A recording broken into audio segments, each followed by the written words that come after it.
নীলরতন সরকার medical কলেজকে show cause করল জাতীয় মেডিকেল কমিশন। কোটি টাকার ওপরে শোকজ জরিমানা করা হয়েছে নীলরতন সরকার মেডিকেল কলেজকে। শোকজ নোটিশ পাওয়ার পরেই হাসপাতালের চিকিৎসক অধ্যাপকদের জন্য নোটিশ জারি হলো। নোটিশে বলা হয়েছে প্রতিদিন ফেস বায়োমেট্রিক মেশিনে ডিউটিতে যোগ দেওয়া এবং ক্যাম্পাস ছেড়ে যাওয়ার রেকর্ড রাখা বাধ্যতামূলক। আর কি জানানো হয়েছে জানবো, কথা বলবো আমাদের প্রতিনিধি সন্দীপ সরকারের সঙ্গে। সন্দীপ, দেখো, ন্যাশনাল মেডিকেল কমিশন শোকজ করেছে এনআরএস কে 8টা পয়েন্ট তারা উল্লেখ করেছেন এবং এই 8টা পয়েন্ট উল্লেখ করে তারা বলেছেন যে এই সংক্রান্ত বেনিয়ম রয়েছে, যে কারণে তাদের শোকজ করা হলো।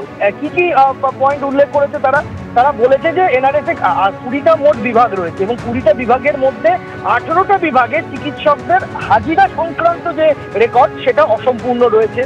এবং উল্লেখ করা হয়েছে যে এমবিবিএস পরীক্ষা যখন চলছিল এনআরএস মেডিকেল কলেজে, তখন যে ক্যামেরা সিসিটিভি লাগানো ছিল সেই সিসিটিভিতে ধরা পড়েছে যে হলের ভেতরে অবাঞ্ছিত ভিড় এবং পরীক্ষার্থীরা নিজেদের মধ্যে হলের ভেতরে কথা বলছে। এছাড়া বলা হয়েছে অ্যানাটমি, বায়োকেমিস্ট্রি, ফরেনসিক এবং ফিজিওলজি বিভাগে কোনো সিনিয়র রেসিডেন্ট ডাক্তার নেই। রেকর্ডে বলা হয়েছে হাসপাতালের 73% বেডে রোগী ভর্তি হয়েছে, বাকি রেকর্ড নেই। হাসপাতালে ক্লিনিক্যাল ডিটেলের সঙ্গে কত রোগী মারা গিয়েছেন সেই তথ্য কেন আপলোড করা হয়নি, এই নিয়ে প্রশ্ন তোলা হয়েছে এনএমসির তরফে।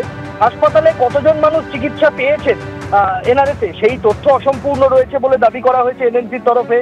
হাসপাতালে কতগুলি অপারেশন হয়েছে, কতজনের মৃত্যু হয়েছে সেই সংক্রান্ত তথ্য এনএমসির কাছে অসম্পূর্ণ লেগেছে।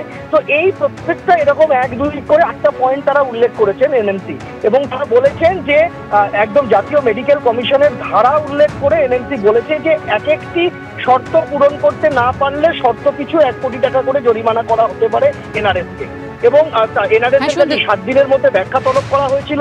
এনআরএস কর্তৃপক্ষের দাবি তারা তাদের সমস্ত বক্তব্য তারা লিখিত আকারে এনএমসি কে জানিয়ে দিয়েছেন।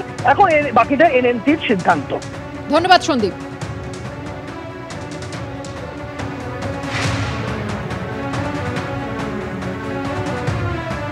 বাংলাদেশে শেখ হাসিনার চরিত্রে অভিনয় করা জনপ্রিয় অভিনেত্রী নুসরাত ফারিয়াকে রবিবারই গ্রেপ্তার করা হয়েছিল। সোমবার খারিজ হয়ে গেল তার জামিনের আবেদন। তাকে জেলে পাঠানোর নির্দেশ দিয়েছে বাংলাদেশের আদালত। আর এই ঘটনায় ঘরে বাইরে প্রশ্নের মুখে পড়েছে ইউনূস প্রশাসন। রূপলী পর্দায় শেখ হাসিনার চরিত্রে অভিনয় করেছিলেন বাংলাদেশের অভিনেত্রী সেই নুসরাত ফারিয়াকে রবিবার বিমানবন্দর থেকে গ্রেপ্তার করা হলো। আর এই ঘটনাতেই এখন প্রবল সমালোচনার মুখে মোহাম্মদ ইউনূসের নেতৃত্বাধীন অন্তর্বর্তী সরকার। বাংলাদেশের আরেক অভিনেত্রী আজমেরি হক বাঁধন সোশ্যাল মিডিয়ায় লিখেছেন, কি লজ্জার বিষয়, যারা ফ্যাসিবাদী শাসন চালিয়ে সাধারণ মানুষের ওপর অত্যাচার করেছে তাদের সঙ্গে এই মেয়েটির কোনো সম্পর্ক নেই। আমি বর্তমান পরিস্থিতি এবং ব্যবস্থা নিয়ে উদ্বিগ্ন। এই ঘটনাটি একেবারেই গ্রহণযোগ্য নয়। বাংলাদেশের নামী পরিচালক আশফাক নিপুণ ফেসবুকে লিখেছেন, এভাবেই দিনে দিনে প্রকৃত খুনি এবং অপরাধীদের বিরুদ্ধে মামলা দুর্বল করতে অন্যদের সফট টার্গেট করা হয়ে আসছিল এবং করা হচ্ছে। এটাকে আর যাই হোক সংস্কার বলে না সরকার।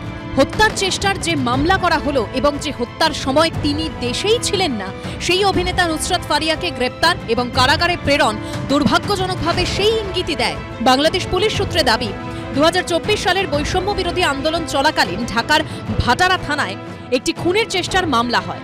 সেই মামলায় আরও অনেকের সঙ্গে অভিযুক্ত হিসেবে নাম ছিল অভিনেত্রী নুসরাত ফারিয়ার। প্রশ্ন উঠছে, 1 বছর পর হঠাৎ তাকে বিমানবন্দর থেকে গ্রেপ্তারের কারণ কি?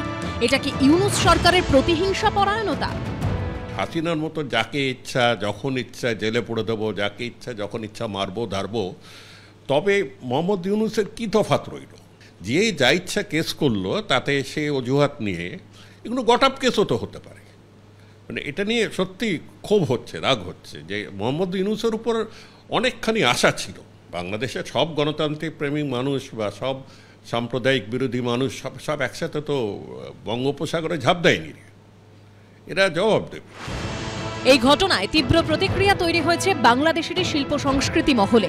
সমালোচনা শোনা গেছে খোদ ইউনূস সরকারের সংস্কৃতি বিষয়ক উপদেষ্টার গলাতেও। মোস্তফা সরওয়ার ফারুকি ফেসবুকে পোস্ট করে বলেছেন, নুসরাত ফারিয়ার গ্রেপ্তার একটা বিব্রতকর ঘটনা হয়ে থাকলো আমাদের জন্য। এসব ঘটনা কোনোভাবেই সমর্থনযোগ্য নয়। আমি বিশ্বাস করি ফারিয়া আইনি প্রতিকার পাবে। বাংলাদেশ একটি জঙ্গি রাষ্ট্রে পরিণত হয়েছে। এটা কখনোই গ্রহণযোগ্য নয় যে একটি ছবিতে অভিনয় করেছে বলে তাকে এয়ারপোর্ট থেকে গ্রেপ্তার করা হবে এবং ভুল মামলা দেওয়া হবে।